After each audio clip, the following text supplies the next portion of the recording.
Hey everyone, this is Thomas Edwards, creator of The Intentional Self and founder of the Professional Wingman, and I want to welcome you to the Weekly Intention. The Weekly Intention shares personal stories of the trials of life, the tribulations and triumphs that come with it, and the gifts of the lessons that you can take away so you can apply them to your life with intention. So today I want to talk about an article that was released this past weekend by the Washington Post. And it talked about how the rise in Americans not having sex is actually exponentially increasing. And one thing I wanted to point out, in fact, the survey, I'm going to read notes because it's very important. The survey was actually done by the General Social Society, and saying people not having sex in 2018 has reached an all-time high. What is considered not having sex? Not having sex is actually not having sexual intercourse for one full year. For some of you, that might seem like a long time. For some of you guys, that might not seem like a lot of time. But in this particular circumstance, let's just look at it as 1 year of someone not having sex. What I thought was really interesting was that 23% of those adults not having sex were men. And it was double what it was 10 years ago. So think about it, over the course of 10 years, the amount of 20-something men, these guys are increasingly not having sex. So what's going on? People are having sex, and as someone who works with men who are having a hard time getting into relationships, getting dates, making connections, I'd like to take a look as to what's really going on. And I'm giving my perspective as someone who has worked with clients for over 10 years, helping them solve these issues. And a lot of what you're gonna read in this article and what you're gonna find out from me, you're gonna realize there's a lot of similarities. So let's get into it. Now, one of the more common things that you'll hear about why people are not having sex, why people are not getting into relationships or getting married, is that people are choosing to get married later for a reason. Now, this is a conversation for another time, and so they actually use this in the survey's reasoning in terms of the results. But what's really going on? I don't personally think that this is like a top reason why. It might have an influence, but not that much. If you remember in a previous Weekly Intention, and if you haven't, check out previous episodes of Weekly Intention, you'll notice I shared 3 reasons why people don't create transformation in their lives. In this context, let's talk about men specifically. So there's a lack of knowledge or lack of experience.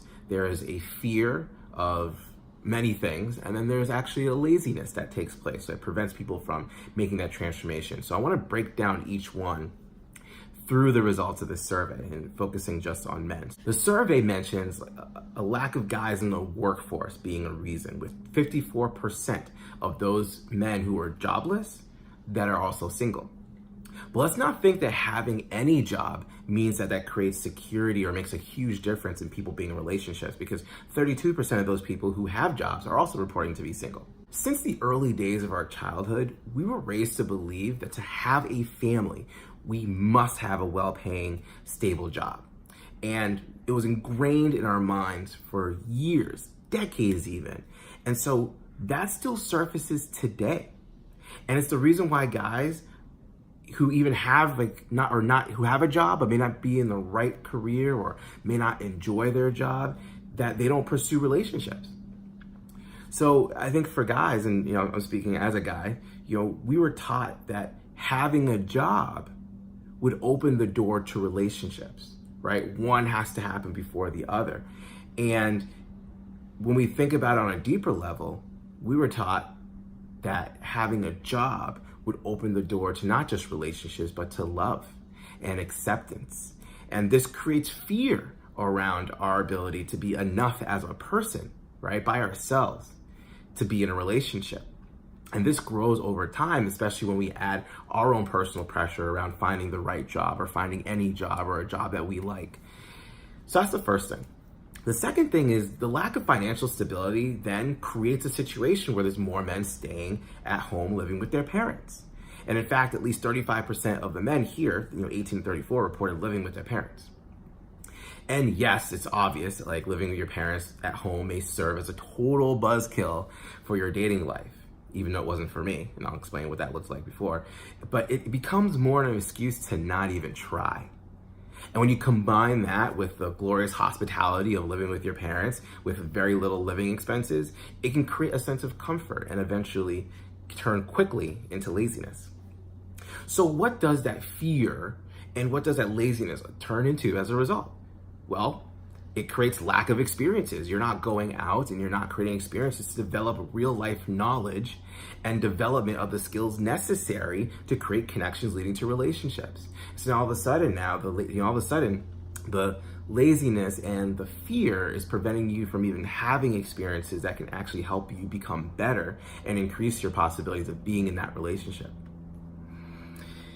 This is something that I've worked with guys for years. I mean, I had guys, when I asked for guys, why haven't they gone out? Why haven't they gone out to events? Why haven't they gone out to try to meet people? They'll tell me things like, well, I don't have a job, or I'm not really fully financially stable yet. I'm trying to move out of my parents' place first, or I'm waiting until I get this promotion. There's a lot of waiting for things to happen, assuming that like once that happens, all of a sudden things become unlocked. Like all of a sudden you will have the skills necessary. All of a sudden you'll be able to walk into a room and all of a sudden women will see you and be fawning over you. This is not the reality. And the problem that we're having is that we can't just sit in our current conditions and wait. We can't just sit and wait for things to change. And we also can't wait to have something like a house, like a job, status, in order to unlock what we truly want, which is to not be single. Now, I'm not saying each and every person in this survey is single not by choice. I'm sure many of them are single by choice, but I'm talking about those who are not single by choice.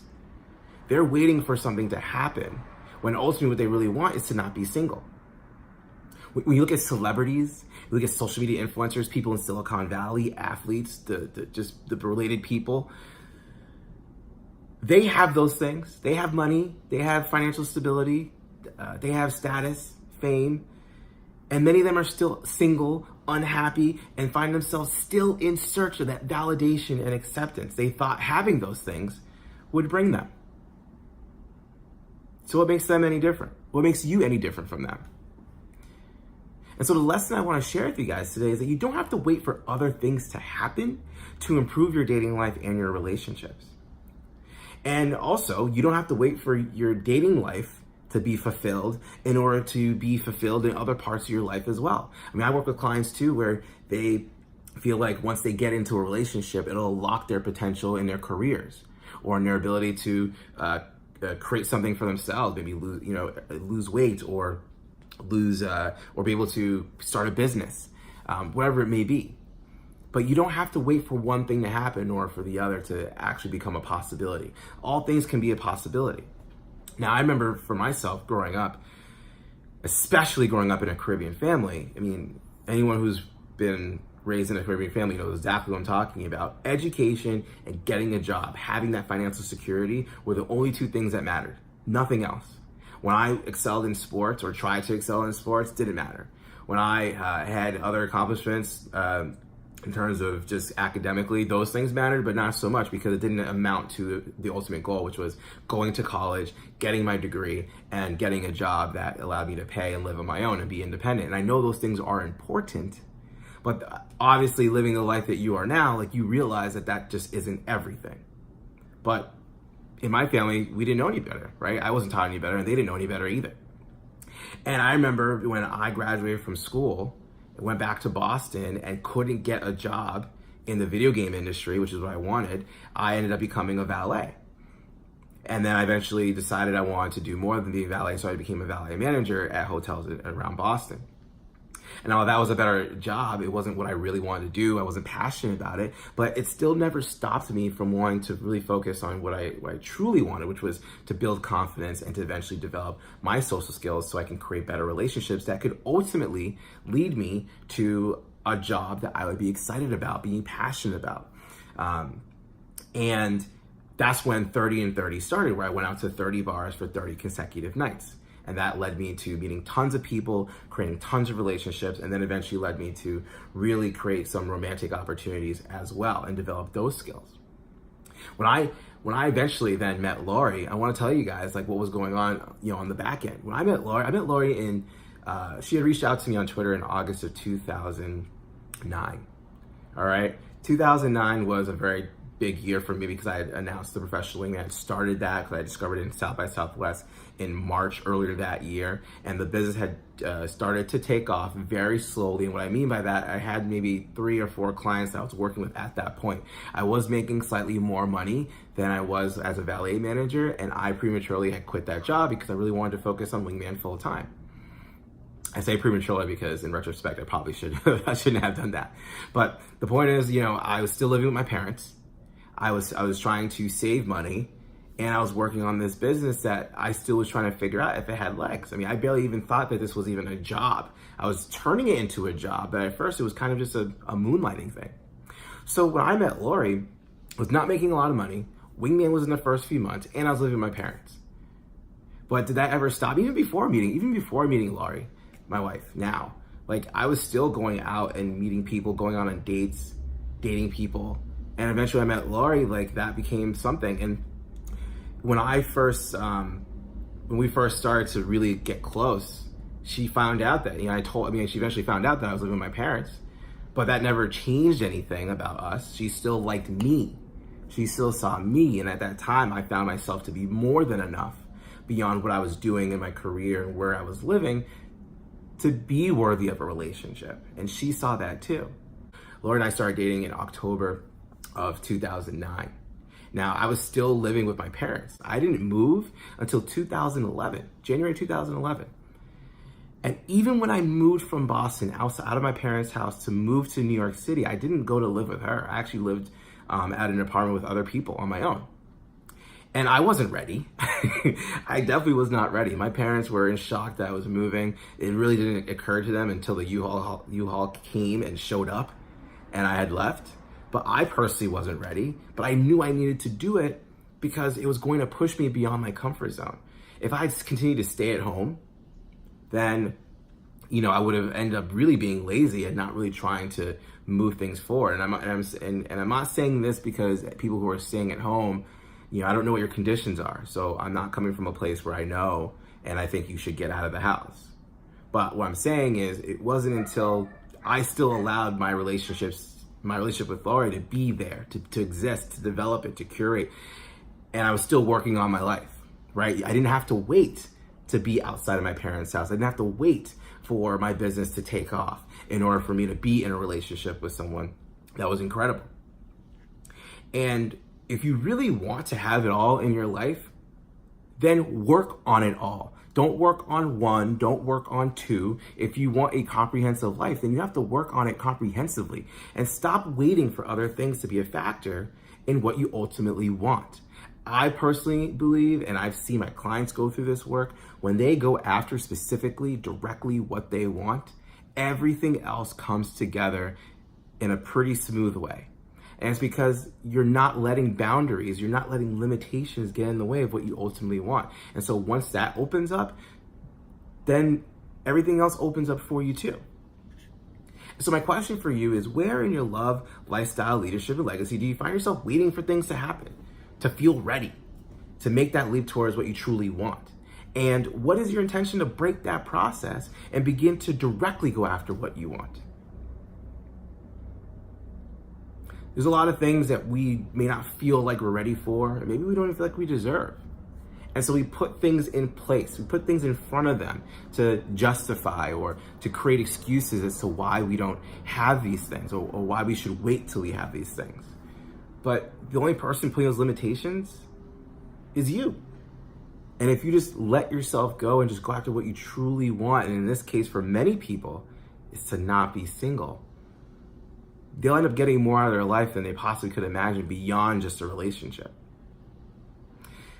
These are the conversations that when I talk to people who want to be a client and work with me, and when I talk to my clients, this is the conversation I'm always pushing, is what's in the way of you trying to go after everything? Why does it have to be in a sequential process? Why does one have to be in place than the other? Is it based on your priorities? Is it based on stories that you were told? Or are you just self-imposing this because you're afraid to jump into uncharted waters?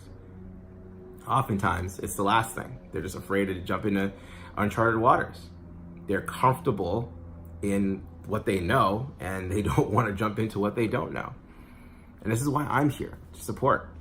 And so if you're one of those people single, or not not having the career that you want, or not having the lifestyle that you want, or you're just not sure the kind of purpose or impact that you want to have on the world, or at least with your loved ones, and you want clarity around that, and you want to be able to work on it all as opposed to waiting for things to happen, let's have a conversation. Go to thomasedwardsjr.com/talk, and let's have a conversation and create some clarity around what that can look like for you. What's the path that you need to take where you can actually work on it all and not have to wait for something to happen in order to unlock the next thing, which is ultimately what you truly want. It's time that we step up, guys. It's time that we step up and break through the laziness, break through the fear, and break through the lack of experience, and just go out there and create something that matters to us, that we ultimately truly want, and not wait for things to happen in order to feel like we need that permission or that status in order to move forward. Hope you guys have a great rest of your week.